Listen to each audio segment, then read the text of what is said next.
What's cracking with your snack stars? It is me, the BRE, the man in the backwards hat, Brandon from the SAS, Snack Food Appreciation Society, coming at you once again on a Tuesday for another edition of OTR. Today, I'm headed for where the meat is, and the meat happens to be in my hometown today. Happy to be home to check out something brand new from Arby's that's inspired, somehow or another, by something thousands of miles away out west and in the Pacific.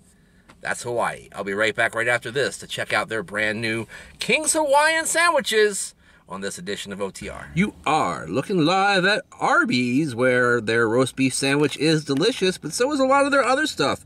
Here on the corner of Beauregard Street and Route 236, Little River Turnpike / Duke Street, in my hometown of Alexandria, Virginia. Today, I'm back at Arby's to try out their latest limited time offer event, which is once again a King's Hawaiian sandwich offering.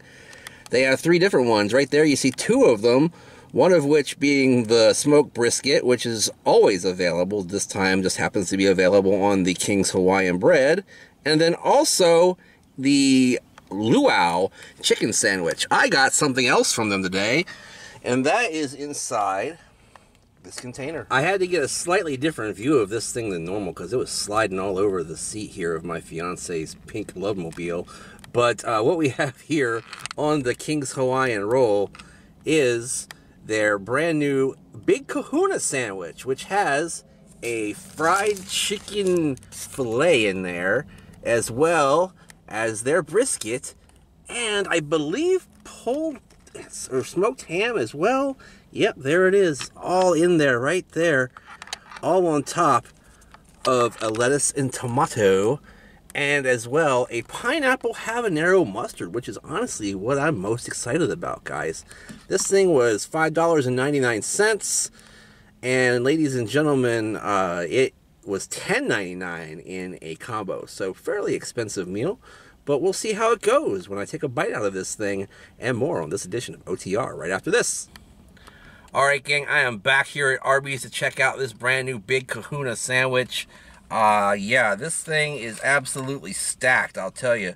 It's got the brisket, it's got the ham in there. Look at the contrasting colors in there. Take a look at that. You got the fried chicken in there too. This thing is a monstrosity, guys. I'm not really sure what went through their minds when they said, hey, we have to have this particular sandwich at this particular period in time. I mean, yeah, they are featuring the fish sandwiches, I think, at the same time, which is fine for the Lenten season, but not a lot of Lenten type people are going to be celebrating with this sandwich, at least not until the end of Lent.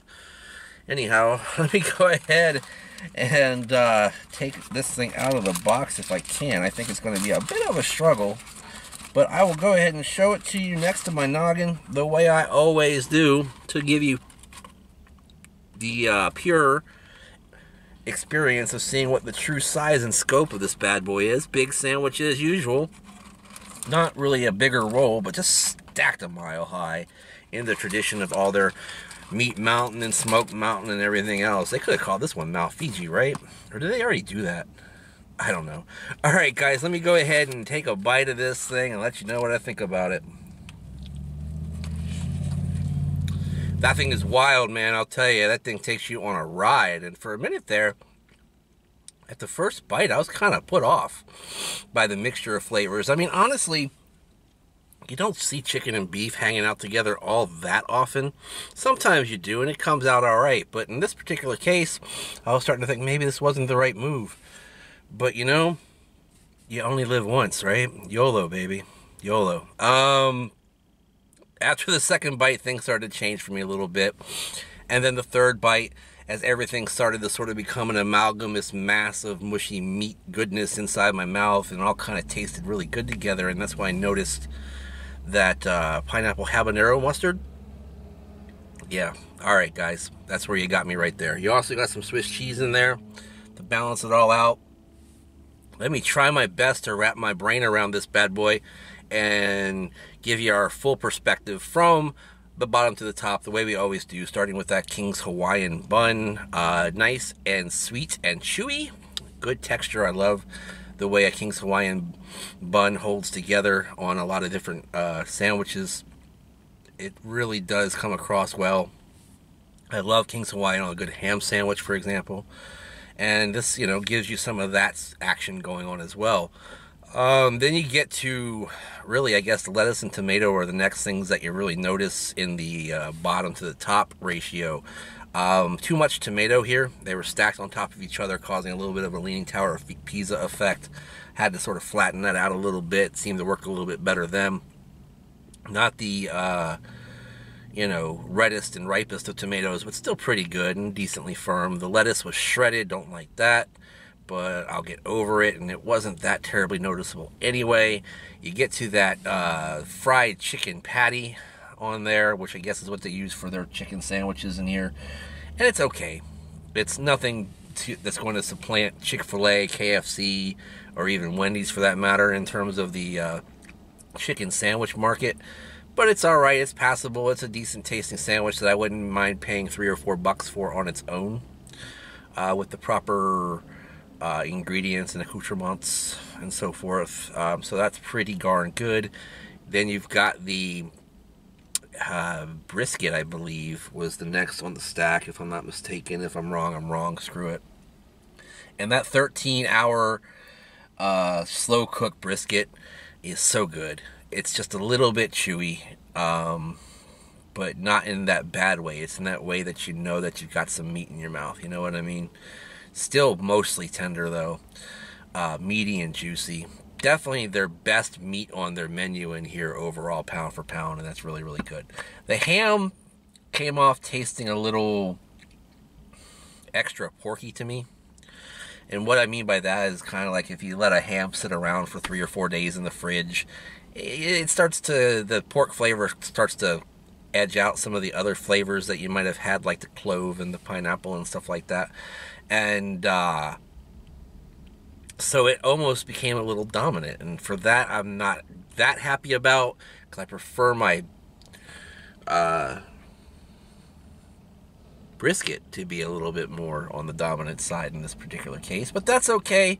It still all came together very well. The Swiss became a nice blanket for it all, calming it all down, bringing it all back into focus, so to speak. Then you've also got that zingy pineapple habanero mustard, which was a little bit sweet, a little bit spicy, but not hot in any stretch of the imagination. I think they could have used to put a little bit more on there, and that would have been better, but that's okay. All in all, I'm going to go ahead and stack this thing up in my mind and give it a good old grand 3/4 of a thumbs up. If you're looking for a premium sandwich, this is pretty premium when it comes to places like Arby's, but I'm not sure about where it, falls in terms of other sandwiches that have been reviewed in the past. Again, I'd probably rather just have a brisket or a roast beef sandwich, to tell you the truth, in all this, but gotta live it, gotta try it, right? Only live once, like I said, even if you do have blood pressure up the wazoo and cholesterol out the wazoo, and yeah, anyway, stuff like that's gotta change, guys, I guess. I don't know, somehow I'm doing more exercise, right? Who knows? Shut up, stop yammering, Brandon. 3/4 thumbs up today on the Big Kahuna at Arby's. Thanks for watching, thanks for checking out the videos. Things might be changing in the coming months.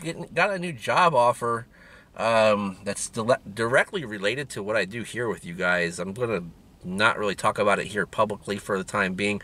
But if you are a Patreon supporter, check out OtR The Extra Mile, because I'll fill you in on all the details I can right after this if you're a Patreon supporter. Also, ladies and gentlemen, by the way, you can check that out by clicking on the link in the description down below. Also, check out our Facebook group with millions of the coolest people in the world. Only 1,000, but still seems like 1,000,000 of the coolest people in the world in our group, and you should be too. Why aren't you? Also, check us out on Twitter and Instagram. I'm at Brandon Rake SAS. Make sure you use the handy hashtag SnackSOciety all day, every day, to make sure you know what we're eating and we know what you're eating too. Make sure that you like, comment, share, and subscribe. Ring that bell to be notified. And in the meantime, in between time, I'll see you next time, guys. Go back to Pepsi, Arby's, please. Bye-bye.